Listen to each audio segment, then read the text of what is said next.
Hello and welcome to another episode of Power On Podcast, the Bebop edition. Well, sure, we'll go with that, because why not? Anyways, I am one of your hosts, Taylor. How's it going? And with me is Mr. Sushi B, the wonderful Sushi B. How you doing? I'm doing a lot better than our last recording. So, yeah, that was a bit of a struggle. Sometimes you just gotta struggle through it, right? Yeah, a little bit. It was, facing that pretty high fever was tough to get through that one. But I am a lot better and ready for another round of Bebop. Yeah, the Bebop. This one is Waltz for Venus, episode 8. And we are very quickly hitting almost the 1/3 mark. Kind of, I guess, and the next one, it kind of puts it there. Mm-hmm. Yeah, kind of zipping along on these. Yeah, I mean, obviously, a little bit easier to do so when you have shorter episodes to attend. True, but we can pat ourselves on the back every now and then, can't we? I think so. Hey, I thought we did pretty good with Bond, considering. Yeah, considering it's a little harder, to pick yourself off the mat and get back to it. Well, especially when you have again. Such a variance in the type of quality and actor and director, all of that stuff was so different for all of those. And plus we bounced around, so I think that also made things a little bit different. Yeah, but I think it's nice to kind of shake it up so it's not like you get that slog. Traditional, yeah. Oh, yeah, there would have been a very lowest of lows section. We might not have got through and carried on. There are a lot of sad moments. It would have been just really tough. It would have been like that scene in Wayne's World, when that's the very end where they have like the fake ending. And I've never seen the first one. I've only seen the second one. Wayne's house explodes and he's like carrying guards and he's like he's like dragging. It would have felt like that, like trying to carry each other through the horrible wasteland of the Roger Moore middle era. Oh boy. There had at least been some nice, refreshing oases. I don't know. With what a couple of those movies. Yeah. So, but we shift gears from Heavy Metal Queen to a very, I don't know, very, like, to me this almost echoes episode 5 in a way. And I don't know if you got that vibe. I did. Did you? Okay, all right. Yeah, it definitely felt kind of in line with when I think of Cowboy Bebop, those episodes that you had expressed early on that kind of tell, I guess I don't want to say the important part of the tale, but really push the narrative to its endpoints. Kind of like the spine of the story. Yeah. Everything else just sort of sprouts from there. Yeah, that's a good way of explaining it.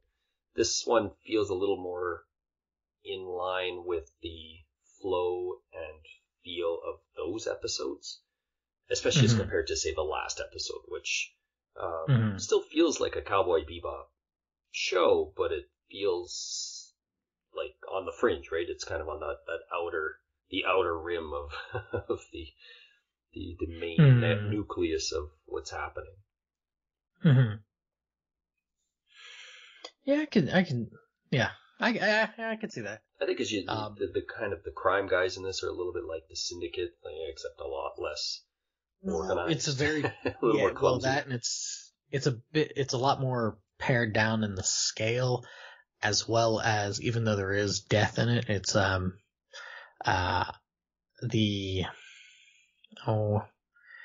what's going on, like the stakes aren't nearly as seemingly dire. Right? No supernatural as well as element. No supernatural element, and also it's not drugs in the sense of red eye, it's, this gray ash, like kind of almost like, it's the smuggling bit where, different, more of a healing drug as opposed to a narcotic. Right. If there's a little bit of different tinges to it, and then an interesting look at somebody who, like this to me should be Spike's wake up call to be like, hey, I really need to get my house in order. Hence my undying anger towards Spike Spiegel. It's like, you idiot. Come on now. Yeah. Yeah, as I say, is there anywhere you want to start with what you like about this episode? I like the Huey, Dewey, and Louie reference. Just because it was so unexpected. And then we get the Tom and Jerry sort of cartoon on the flight and stuff too. I thought that was kind of funny. Yeah, it's a nice little nod there. I like the vibe of Venus. Mm-hmm. I mean, I get it can be kind of cliche. Oh, it's kind of got really, really heavy Arabic aesthetics and influences and stuff, but I dig it. I think it's pretty cool. Mm-hmm. Mm-hmm. Yeah, I would agree with that too. It's a new locale. That's kind of nice as well. What else is really good here? It's a weird episode in that it's got slow bits, and then it kind of builds up to this quite intense, large action scene that's not very long, but for some reason it works. Like it does a good job of building that up along the way. Yeah. Well, like I said, with the echoing, like it just, even though it's only a handful, like 3 episodes away from 5, because of the different players involved, the different setting, when it gets to that crescendo moments of being in this kind of cathedral at the end of town, it's because the action is not quite the same. Like, the thing that always triggered me with it being this echo is when Spike's walking up to Rocco, right? And there's just this, it's a very similar energy that I get from him walking up to Rocco as him walking up to the cathedral and running into Vicious. It doesn't play the same with the energy and the intention, but there's just the presentation to it always kind of gave me similar vibes. And like with, Ballad of Fallen Angels, it's pretty slow as well, right? It's kind of chugging through its paces, but not like dying on the tracks. There's enough coal in the furnace to keep it going. Like, I felt that that's kind of the same thing, because there's enough switching back and forth between what's going on with Rocco, with Spike visiting Stella, Rocco and Spike early on, with Rocco getting the little Bruce Lee, one of those. Wow. Come on, Chelsea. Brain. Bruce Lee. It's too bad those weren't all referenced in this episode somehow. That would have been pretty cool. But there's enough of a clip going on that it doesn't kind of drag and trip over its own feet, just trying to move along. I was trying to be clever. I was going to say the right thing, Taylor, but I wasn't sure if you're going to catch that reference. No, I'm not. Spike Lee, Do the Right Thing. Oh, okay. I don't know if that's his first big breakout movie. I don't know. I watched it last year. It was an interesting movie for sure. Okay. But no, I could see that. I think the only difference there is obviously with the narrative focusing so much more on Spike in Ballad of Fallen Angels. So like I guess that's where your investment lies. Whereas here, maybe that intrigue of what's going on. I will say I don't like the Rocco character. He's just kind of a pest. But he's a bit of a punk. He's definitely a bit of a punk. And he kind of comes around by the end, right, where you're like, obviously this person's heart is in the right place, but he's messed up enough that he's just got himself all tangled in the wrong messes. Well, that's where it infuriates me with a character like Spike that, here are these very heavy hints of, Stella saying how him and Rocco are very similar, and very heavy-handed ways of going, hey, hey, Right. and he's just kind of like, oh, he's just like, oh, well, maybe I lost that a long time ago. I can't And change. it's like, you loser. Darn it, Spike. You bum. Yeah. You're a bum, Spike. Yeah, bum. Hey, you're gonna get up because Mickey loves you. And that's from the worst Rocky movie, Rocky 5. Oh man. What a thank goodness he actually made more, surprisingly. Like, turned it around. Yeah, Rocky Balboa is really good, so. That speech, Yeah. like, to his son, phenomenal. Like, that inspires me. Kicks my own butt into gear to be like, yeah. Sly's a pretty good writer when it comes to that stuff. He's actually a pretty good writer. Mm-hmm.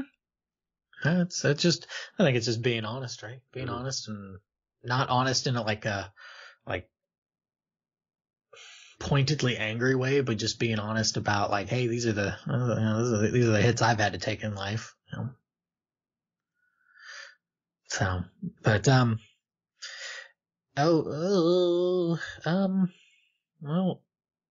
what else is there that?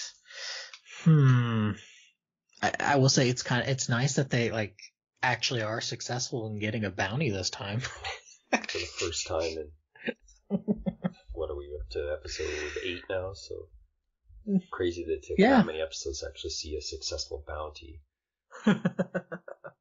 It's kind of a silly instance. Like, what do you, maybe first 3 to 4 minutes, however long that whole sequence is. Right. With Spike laying there, and he's kind of got the mask reminds me of that. Remember when Simpsons, where Homer's in the jury duty and he's basically wearing like the exact same the glasses? Yeah. And he's like drooling. Pooh says something, I want to bring this to the court's attention. And then he switches to the ones that are half the eyes are open.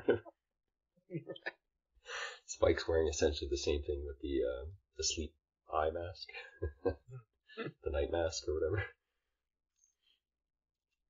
Right. I like the little chemical that Faye uses, right? Like, she uses the knockout? Knockout perfume? Doesn't really, utilize any of her fighting skills necessarily. She just uses that, wisely, right? Wisely uses something rather than causing more of a stir than necessary. Right. Because she is quite reckless, so it's nice to see that she used some, I wouldn't say common sense, but discretion. She uses her senses in that point to be like, we don't get bounties. So we better not mess this up. Right. I also like that money transfer device that Spike has. Yep. Like, not also, like, also the station, but then he has that thing like that. That's really cool. I mean, we kind of have that with, Venmo or other apps and stuff. It's a kind of similar process, if just a little bit different. So that was a really neat device to see. Mm-hmm. Yeah, it's just crazy now that you just use a cell phone, right, to just go bank to bank. We can just transfer immediately to each other. Something right. Like how that tool kind of transferred it to her, kind of like her credit card or her just debit card some or sort whatever. of bank account. Yeah. And that she just wastes it immediately. Right. Like, what does Jet say? Something to the effect of, they stack the deck always on this planet or something. Right, they're notorious for stacking the deck. Right.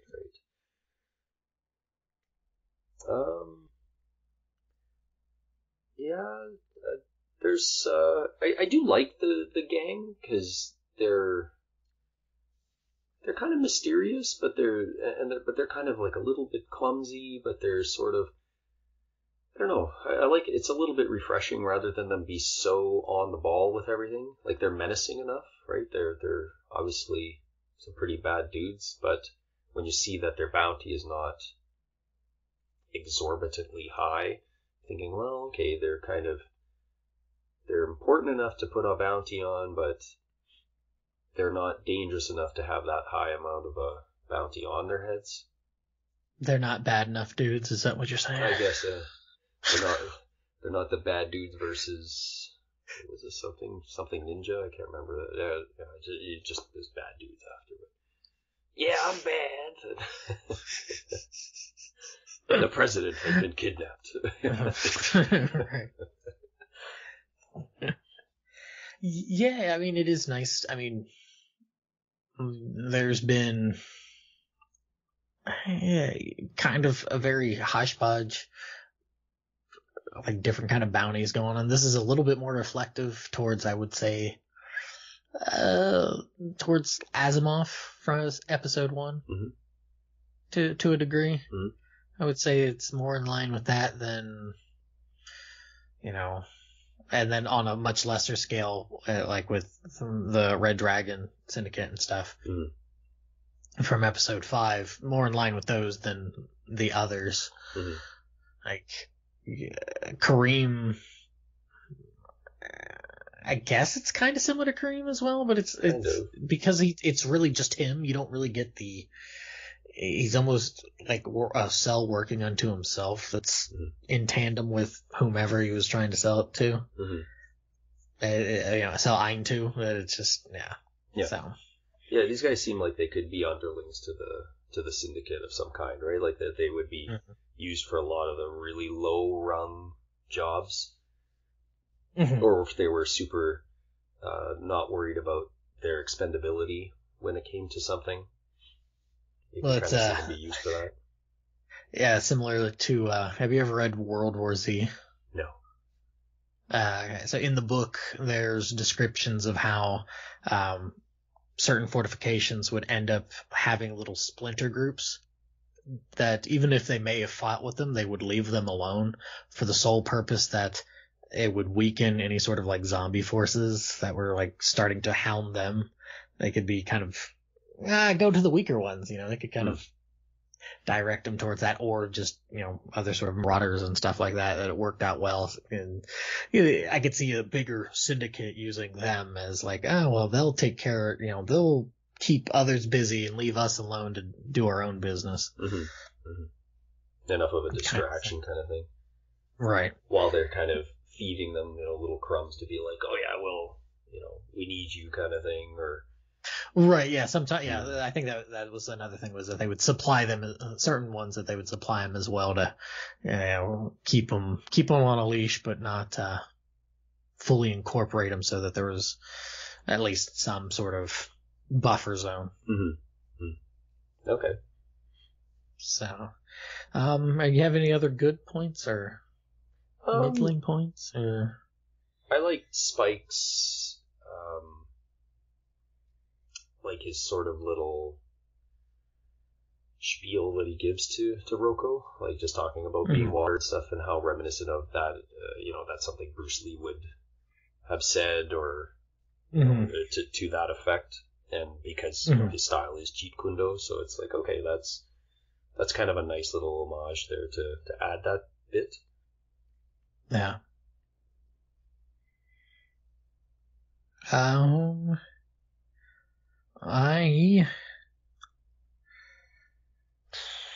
I don't think I've got any other positives on my end.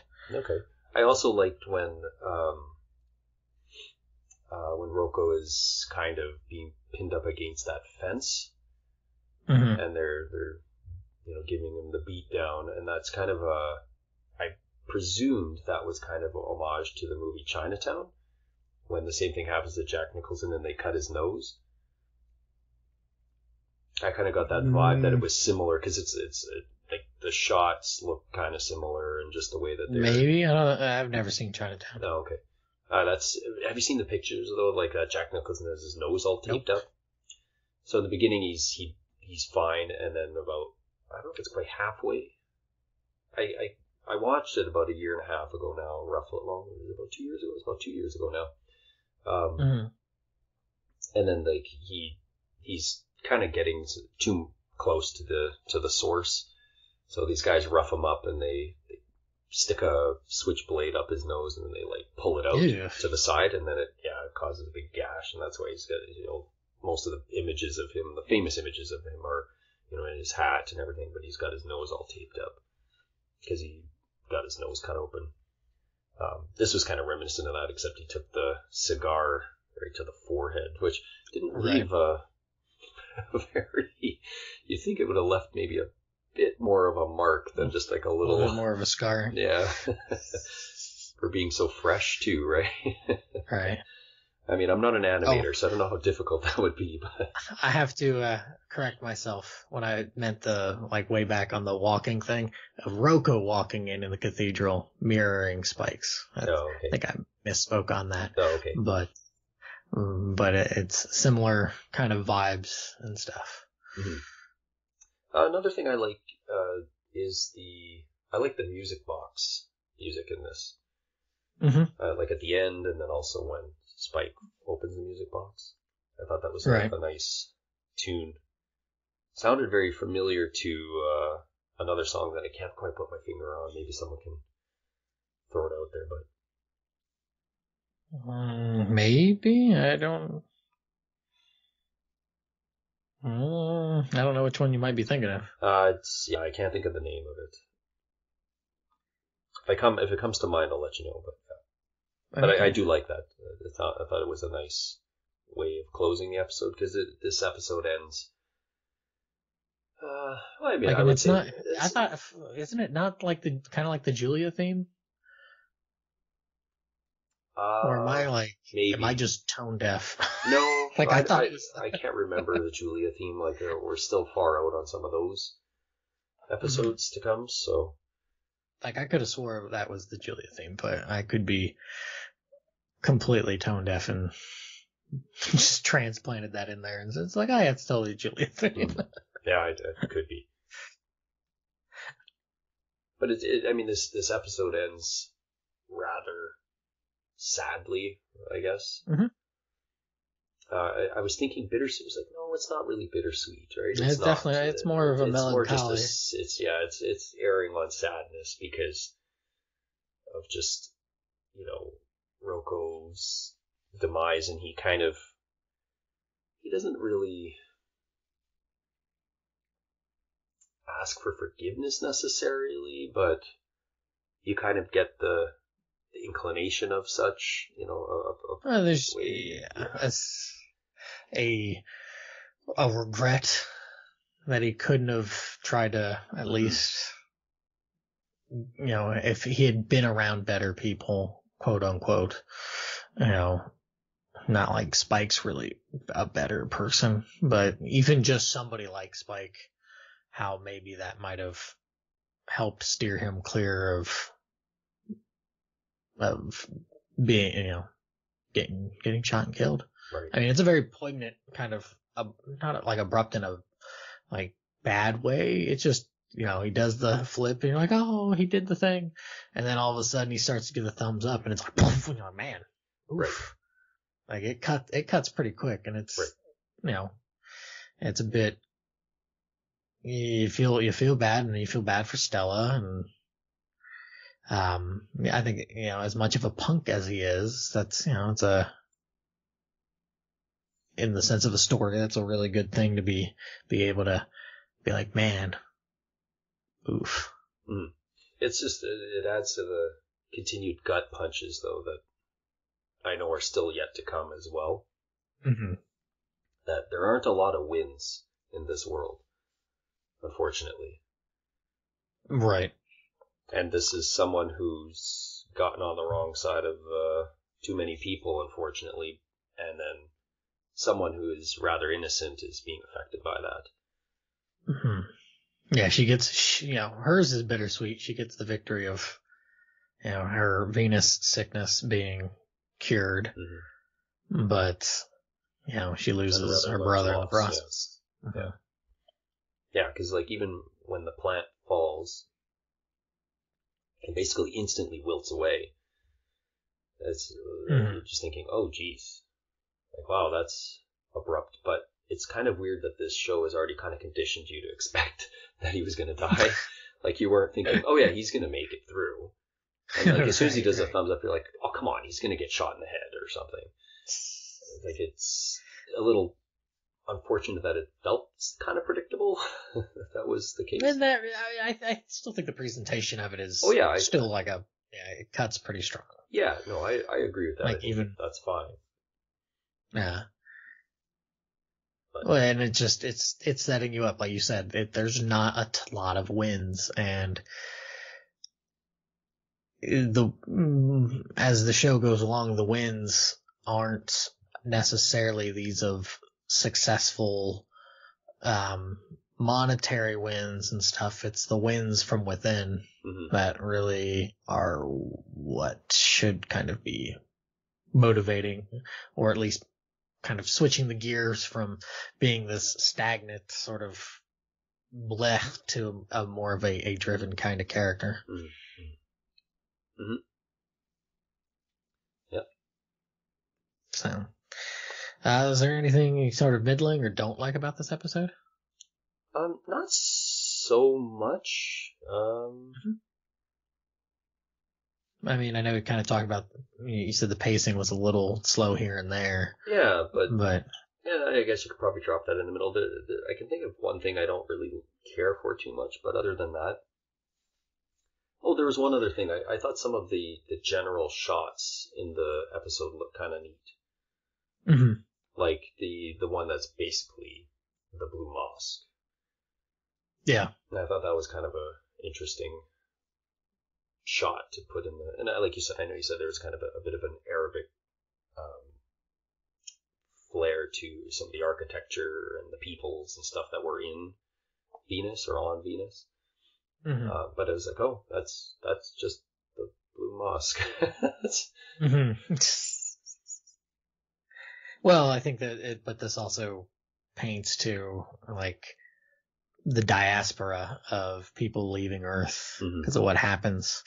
And so that's sort of their reclamation of their past in certain ways. So I think this is where it's a really cool, how to put it, like echoing effect or mirroring of the struggles of the individual as well as the struggle of the peoples, and not just like specifically Venus, but just humanity. And that's, you have lost something, aka something from the past or the past itself. And whatever, the efforts of trying to bring that back is by rebuilding these things and, or rename, or like naming things Tijuana and that sort of thing to try to reclaim it. And it's like, it's causing a negative effect because you're trying to keep tethered to that when it's like that is long since gone. You've got to move forward. And it's just a really cool thing that goes throughout Cowboy Bebop that I really appreciate. And I think this is another one of those instances of that. Yep. Did you have anything that you found was kind of not so bad but not so great? No, like I honestly really enjoyed this episode. This is one of those that is kind of like a sleeper favorite of mine. It's not like my favorite, and I might not even really put it in a top 7 if I was, but it's a really strong episode. Like I really like it a lot. I think it's a very, just a really good episode, and I guess it's kind of like, it's really good, and even if it is a very similar episode, it's still strong enough to stand on its own. Yep, I think so. So yeah, going into the mess that is this bounty.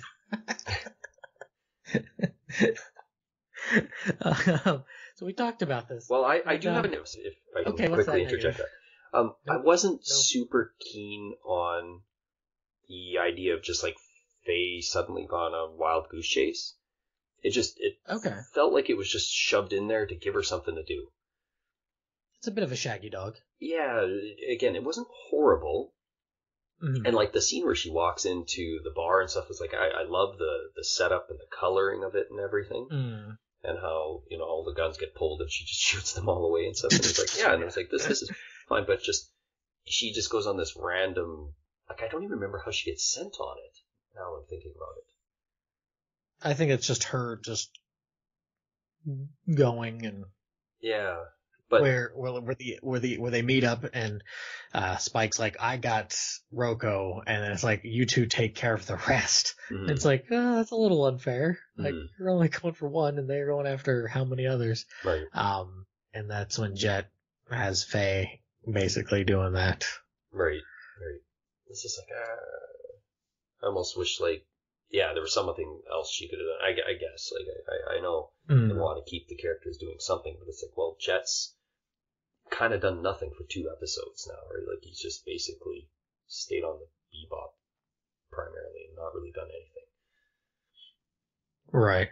more or less. So I was like, I wish there was something else she would have been doing at that moment, rather than just like. But I mean, still sets up a really cool scene for her. It's just like, this doesn't feel like it's progressing any bit of the story necessarily. Right. It almost feels like it could have been from another episode. Put in. Yeah, I mean, yeah, you could have slapped that in there and a whole bunch of other things. Mm-hmm. No, I mean, I get it. Yeah, I could see that. Yeah, it's minor though. Like it's a very minor issue. So, yeah, the mess of this bounty, the 1.5 at the beginning, very clear, very easy. Picro and the gang, don't, we went with 1.1, double it to 2.2. Yep. And then we're going to add in the 1.5, so we're going with the 3.7 million oolong bounty. And we're not counting the value of the plant, which Jet couldn't also say with any significant,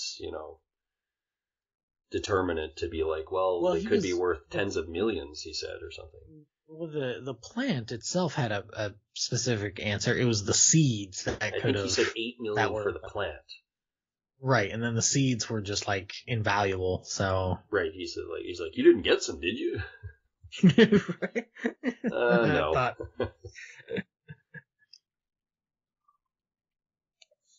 And that's another thing, right? This episode doesn't, outside of the echoing of Bruce Lee's Jeet Kune Do philosophies and stuff, this episode doesn't really have too strong of a line, which is fine by me. Yeah, for me as well. I couldn't find a quote for this one.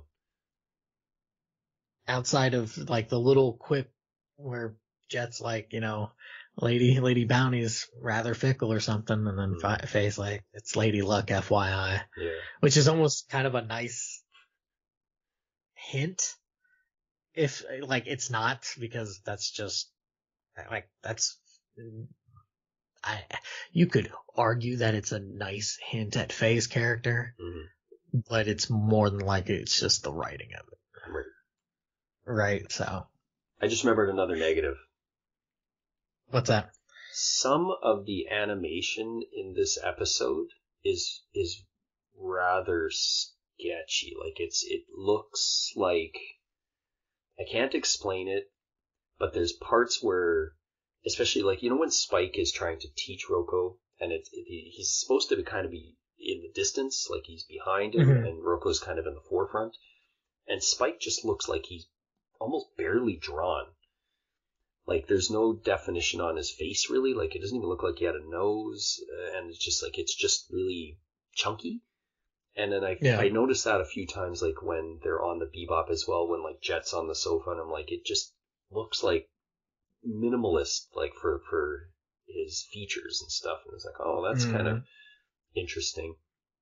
So I don't know if there was a reason for that. And then it, like, when it cut back to Spike, when he goes to the crash shuttle to investigate or whatever, and then it's like, oh wow, the animation is like really sharp again. Like all of his features are there, like the eyes, you see all of like the reflections on the eye and stuff like that. I thought it's like, oh, that's interesting. I don't know if that's, because they're saying, well, it's not only is it at the distance, it's like, yeah, this is not really an important shot. Like you don't need to spend too much time on that. It certainly could have been. I mean, there were, I'm sure there's deadlines. I'm sure there's a bunch of reasons. Some issues with that, and how, Watanabe and crew were tab to do this because Sunrise, I think it's Sunrise, needed it's like, you're gonna make something with the spaceships. We can sell models. Yeah, do it. What in God's green earth is this? What are you doing? Get this off? No. Yeah. I don't think it was Sunrise. I think Sunrise not picked it up. super horrible, but just enough that as I was watching, it's like I was catching it and I was like, oh, that's kind of weird because up to this point, and there probably are other instances, but I found in this episode I noticed it a lot more often. Right, and there's the jarring kind of early computer graphics that aren't I didn't awful. mind that. Well, I'm not saying that they're awful, but it's just starkly different to where it's like, oh, okay, you can see, at the end or something, how it's a lot. There's just a difference to it, and you're like, I don't. Like the one going through the gate, I found it doesn't feel super out of place. Like the gate swirl, like as they're flying through and stuff. It's like this one kind of feels like it feels kind of naturally fitting into the more traditional animation. It didn't bother me so much, but I don't know. Sometimes it can be like, oh yeah, that's pretty old looking computer graphics. Right. Yeah. So, but yeah, 3.7 Bounty. Where are you sitting on it? There, good sir. Like yourself, I do like this episode. It is a good sort of reflection on taking out the main characters as the only focal point, but feeling like it's a really important episode. So I am going to. We're at 3.7. You said. I'm going to give this an 8 million wulong bounty. Okay, yeah, that's pretty. I was going to go for a there. straight double, but I was like, no, I'm going to give this a little bit more. Yeah, I'm going to. I want to go with 6.5. Okay. So, it is. It's a really good episode. I really enjoy it. And for me, that's good enough. I like the shootout actually quite a bit. It's not long, but I just like the sort of. It's a lot more frenetic. Yeah, I may actually like this shootout more than the one from episode 5. I think just because it's condensed too. Whereas episode 5, it's a lot longer and a lot of cutting back and forth. Yeah, and just like the reckless Spike, like this, it's so weird. Like when you get to those episodes with Vicious, he's so much more reckless. Whereas in all these other ones, he's so much more confident, and he knows that don't stick your head out at the, like I don't know. I just like that it was straightforward. It's simple. I like that Faye joins in at some point. I guess Jet technically joins in. Right. And Jet never gets to beat up anybody or anything. Hey, he gets his fun. He'll have a few episodes. You had to put a broken bottle in that guy's face in episode... What was that, episode 1? Yeah. He gets a couple of episodes of fun. I know. We'll get to those. There's one in particular that I am There's one coming up shortly. Well, that one aside, there's one that's later on that I really can't wait to talk about because the very not to be too film noir-esque one. No, not that one. The other one. Oh, okay. A lot of people don't like that one. They're like, "This is the worst one." I'm like, "You guys are silly." Yeah. Okay. So, spoiler alerts. But yeah, any last words here before we skedaddle? No, but let's move on, and hopefully, I don't think I'm spoiling anything. Let's get our last member of the Bebop to join. Yeah. So definitely let us know what you think of Waltz for Venus. Maybe there's something we don't see that it's like, this is a pretty bad episode. I'd be kind of curious if there are people who really don't like this episode. and whatnot. And even if that's not the case, maybe you do really like it. Maybe there's something else entirely that you enjoy. Let us know. That's it from Sushi Be Myself. So, see you, Space Cowboy.